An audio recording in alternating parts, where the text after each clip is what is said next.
Seriously, he's been at my house crying. Stop. I'm so Please come back. I can't kiss him anymore. I can't pretend to be you anymore. I just can't. I'm trying, but it's just so... His basement is so scary. It is. Hi everyone, it's me from Reality Recap.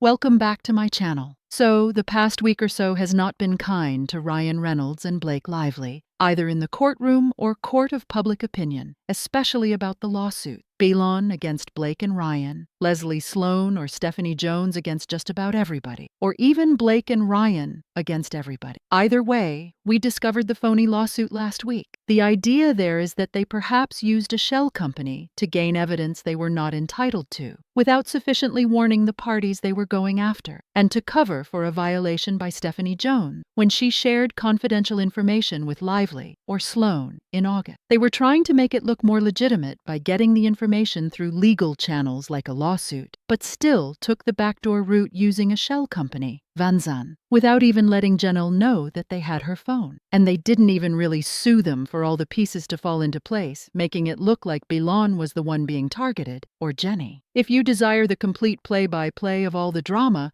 listen to my podcast link. I've been providing it all week long. Now, since the headlines are currently not going in Blake and Ryan's favor, no matter how they think things are, sure, they can definitely try to shape the legacy media, but on social media, they're losing, big time. So what more appropriate thing for Ryan to do than attempt to flex some muscle and see if he can spin the story? So he's not the one pursuing confidential information, it's Wayfair that's doing the dirty work? Their take is that Wayfair's actions are egregious, wholly unfounded, and they have no business asking him for anything, and he's not going to provide it to them. And what's an even better flex? Getting Marvel Entertainment to move to suppress a subpoena that was served way back on February 14, 2025. Yep, a subpoena served in February, with documents due by March 5, and still no documents turned over. They're more than a month behind now. Marvel's stance now is that they don't have to produce anything, because it's actually Wayfair trying to infringe on their confidentiality and steal their intellectual property, take what is not there. Ryan and Blake, meanwhile, literally took a backdoor path to gain access to confidential information on another IP. It ends with us. You see the tricks being played here, right? They creep in the back door, pilfer sensitive information, but when Wayfair tries to come in the front door legally, Ryan and Marvel shout, "Collusion! Irrelevant! Harmful! You can't have it!" And wouldn't you know? They denied Wayfair's request. Isn't that interesting? So Marvel's attorney sent a letter, and essentially, you guys, I am truly, truly angered about, because my son and I, we are giant gamers. I don't know whether you people play too. My son's just very much interested in Xbox, and me? I'm a Nintendo Switch addict. I simply love the Lego Marvel and DC comic games. I'm so furious now that I don't even wish to play the game. But I'm so addicted that I continue playing anyway. It's really killing me. Anyway, in their letter they said that under the federal rules of procedure, they're asking that either the subpoena that was issued to Marvel by Wayfair parties be quashed, or that a protective order be entered that prohibits the disclosure of Marvel's confidential documents. They're alternatively asking that the court postpone, the return date on the subpoena and document request until after it resolves the motion to dismiss made by Ryan Reynolds. Remember this, they're composing this letter over 2 months after they were hit with the subpoena, where they were instructed to provide documents by March 5. The subpoena requests certain documents about the development and creation of characters for Marvel's Deadpool and Wolverine movie. Marvel knows full well that Wayfair has requested these documents directly from Ryan. They argue the documents are proprietary, extremely confidential, and releasing them would cause substantial harm to Marvel. Plus, they claim the documents are irrelevant to the lawsuit, and that handing them over would go against federal rule. Honestly, I'm not totally sure about all the rules here. And if I'm being real, out of all the claims against Ryan, the Deadpool stuff would probably be the hardest for him to lose. It could be used to show a pattern of bullying behavior, but satire and caricatures are actually protected under fair use, copyright law, and freedom of speech. So, genuinely, this one could possibly be a challenging one for him to win, just being truthful with you. Then they continue to state, Deadpool and Wolverine is a movie released by Marvel Studios. It came out in July of 2024. It's the third installment in the Deadpool franchise. and the 34th installment overall in the Marvel Cinematic Universe. And then they start essentially bragging about how wealthy they are. Deadpool brought into the fold a whole array of new characters: Lady Pool, Dog Pool, Kid Pool, Head Pool, Niece Pool. The parties even refer to Niece Pool briefly in their first amended complaint. They specifically state that Reynolds and Lively continued to drop breadcrumbs throughout their entire campaign to taunt and mock defendant and counter-plaintiff Justin Baldoni by featuring Niece Pool in Deadpool and Wolverine as a brutal caricature of Baldoni. They state that the Nice Pool scenes were supposed to be super obvious, a mocking representation of how Reynolds views Baldoni through his distorted view. The subpoena now wants all documents and communications pertaining to the development, modification, or portrayal of Deadpool and Wolverine's character, Nice Pool. It also requests all documents and communications that involve Baldoni. Marvel additionally comes to learn through Reynolds' notice that RFPs are requiring Nice Pool documents directly from Reynolds as well. In a motion to quash, it is the subpoenaing party that must demonstrate that the information they seek is relevant and material to the allegations or claims in the case. Once that is done, the movant, the party seeking to quash, has the burden. A court may quash a subpoena where it would involve disclosure of confidential research, development, or commercial information. Now here's the catch. I believe that this section might be problematic for Marvel and Ryan because currently the court's not even up to where they're determining whether the Deadpool Nice Pool material is defamatory or not. The Nice Pool material itself is more a matter of demonstrating a pattern of conduct on the part of Ryan. So really, it can be argued as pertinent, and that is precisely why the judge assigned third parties the attorney's eyes only designation in the first place, namely for sensitive cases like this. It was used across the board for all third parties. So it's a little odd that Marvel is requesting a special protective order for themselves when there's already a global protective order covering third parties currently. And for real, Brian Friedman and his staff, considering how low Ryan and Blake have sunk playing here, they have no motive to do anything dirty at all. They're officers of the court. And for Marvel's attorneys to even imply that Brian's staff would be doing something wrong, that's really dishonest. Nothing up to now has indicated that Brian or his staff have violated any code of ethics, any civil process, or any codes of conduct. Essentially, Marvel's lawyers are suggesting that Friedman's staff could be in violation of a code of conduct. And honestly, it's asinine. Thus, in their argument, Marvel averred that under the protective order in the case, a third party may seek court protection if a party in the action is being required to produce materials that are confidential due to contracts or other obligations. They contend that a protective order prohibiting the production is warranted in this case since the requested documents exceed what's discoverable. It's not pertinent, unprivileged information that addresses the proportional demands of the case. Their essential argument is that the documents are not relevant to resolving the claims in this case. They maintain that in order to prevail on Wayfair's defamation and false light claims against Reynolds, the claims must be predicated upon false statements of fact rather than ideas or opinions. They're hammering this home big time, that all of Reynolds' statements were merely opinions, not false statements. They further contend that in Wayfair's first amended complaint, although Wayfair complains that Niece Pool is a caricature and a mockery on the basis of Reynolds' impression of Baldoni, they fail to actually point out a false statement of fact. Therefore, Marvel asserts the depiction of Niece Pool is not actionable as defamation. Nice Pool is clearly a joke,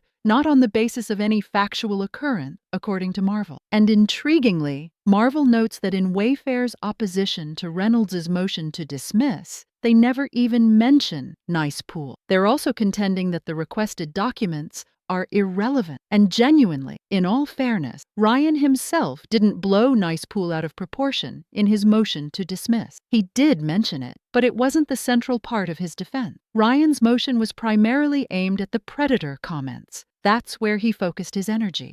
Ryan did mention the Nice Pool thing, essentially asserting that you can't sue someone because your feelings were hurt. I mean, come on, what are they really supposed to do with that? They're not in kindergarten. The requested documents, by their own accounting, are also immaterial. Wayfair's staff, they maintain, have more than enough less onerous methods of obtaining whatever information they believe they require, such as via requests for admission or simply conducting depositions with the direct parties involved. And Marvel continues insisting that their documents are proprietary and confidential, and that revealing them would be somehow damaging to Marvel. I mean, I would really like to hear precisely how that would be damaging to Marvel. Even if we believe that the requested documents are relevant and material, Marvel contends that the court should nevertheless prevent their release because the requests are simply too broad and burdensome, and they're seeking highly confidential and proprietary information. The subpoena is extremely wide-ranging. It calls for all things related to the Nice Pool character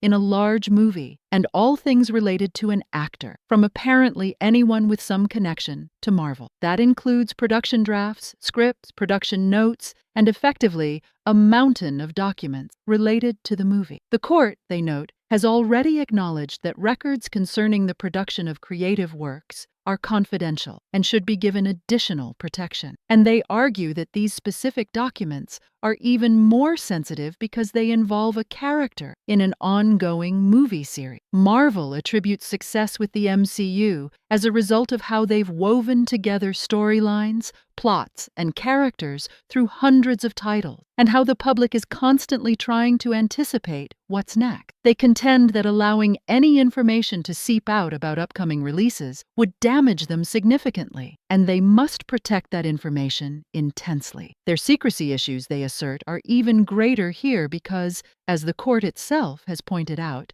the media is monitoring every last detail of this case. The parties continue to accuse one another of passing sensitive information to the media, and when it isn't passed directly out, it gets passed around via gossip and back channels. Even if the documents were created under the most stringent confidentiality permitted under the protective order, Marvel asserts there remains a very real possibility they'd wind up getting out. So, in all honesty, this feels like a giant reverse you-know. And I don't know. Perhaps Marvel is receiving calls from Ryan himself, being like, okay, today's the day. You guys need to squash the subpoena and let everyone know that Brian Friedman's the bad one. Because, Ryan's lawyers are essentially in hot water right now with all the crap surrounding filing the fake lawsuit. And then it came out that Stephanie Jones's lawyers might have sprinted to the media talking about things they shouldn't have, and perhaps someone associated with Jones released a subpoena during discovery. So now it's like, hurry, turn the story. Get folks concentrating on Brian Friedman potentially jeopardizing his entire career, violating a protective order, facing contempt charges, perhaps even jail time, all because of the Nice Pool data. They actually tried to argue this exact thing to the judge during the hearing, that Brian Friedman wouldn't follow the rule, and the court completely shut that argument down. Now, I'm not saying the judge won't quash the subpoena. It's possible, but that argument isn't going to be what gets it quashed. Marvel also contends the documents aren't pertinent to any claim in the case, and that releasing them would inflict substantial harm on Marvel. They want the court to quash the subpoena outright, and also stop the disclosure of any Nice Pool-related documents that Ryan requested. In the other option, if the court does not grant the quash, they are seeking a stay of disclosure until Reynolds' motion to dismiss is ruled on. But seriously? That isn't going to happen either. They've already attempted this stalling tactic with Leslie Sloan, and the judge wasn't having it then. He is not going to suddenly permit it now. They have not demonstrated good cause for a stay. I don't think the court's going to fall for it. Marvel states if the court refuses to give them what they're requesting, then at least disclosure must be stayed pending the resolution of Reynolds' motion to dismiss. They argue good cause exists, pointing to the time the court had granted the New York Times a stay before. But again, this did not work out for Leslie Sloan, and it's not going to work for them either. They don't have any privilege they can hide behind.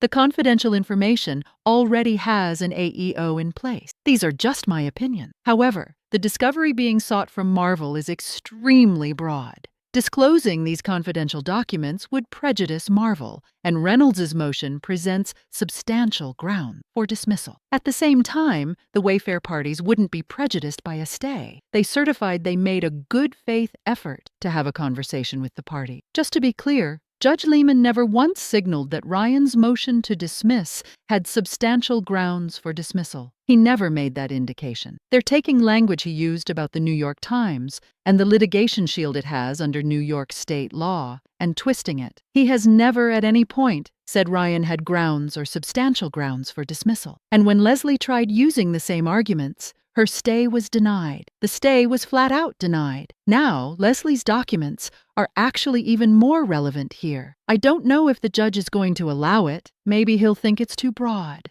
But honestly, Marvel only has 2 interrogatories. That's it. Just 2. And all they ask for is all documents and communications, including but not limited to emails, texts, memos, and meeting notes regarding the creation, development, modification, or portrayal of the character Nicepool from Deadpool and Wolverine, whether exchanged internally among Marvel employees or externally with writers, directors, actor, or third party. And second, all documents and communications regarding Belden. That's it. Only 2 interrogatories. And you have to remember, they only started writing the Belden character around January. So it's not like they had tons of material to work with. Plus, Ryan's one of the primary writers. There wasn't some big team working on him. It was mainly Ryan, Sean Levy, and a couple of other writers on the film. Maybe Kevin Feige, but that's about it. It wasn't like a huge group was involved. Now, the Nicepool stuff is very iffy at best because it's satire. It's a caricature which is allowed. It's similar to if Donald Trump tried to sue Saturday Night Live because they do parody skits about him, or Joe Biden, or whoever they're mocking that week. I don't even know who they're joking about now because I don't watch Saturday Night Live,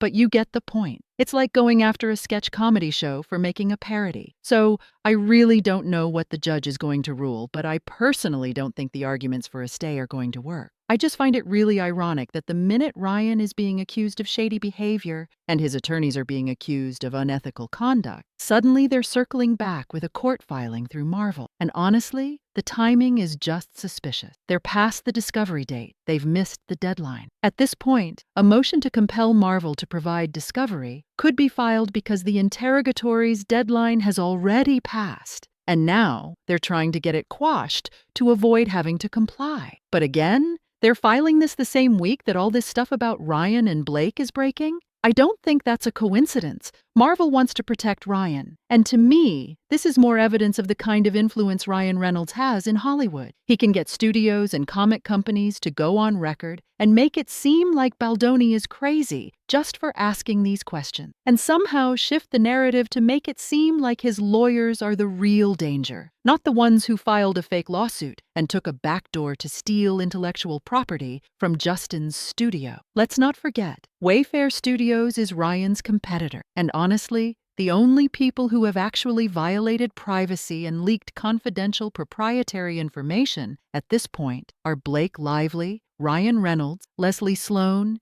and Stephanie Jones. What are your thoughts? What do you think Judge Lehman will do? I give it a 50-50 shot. Tell me your thoughts in the comments below. Make sure to give this video a thumbs up, subscribe to the channel if you haven't already, and click the bell so you never miss a new video. Thanks so much for watching. Bye guys.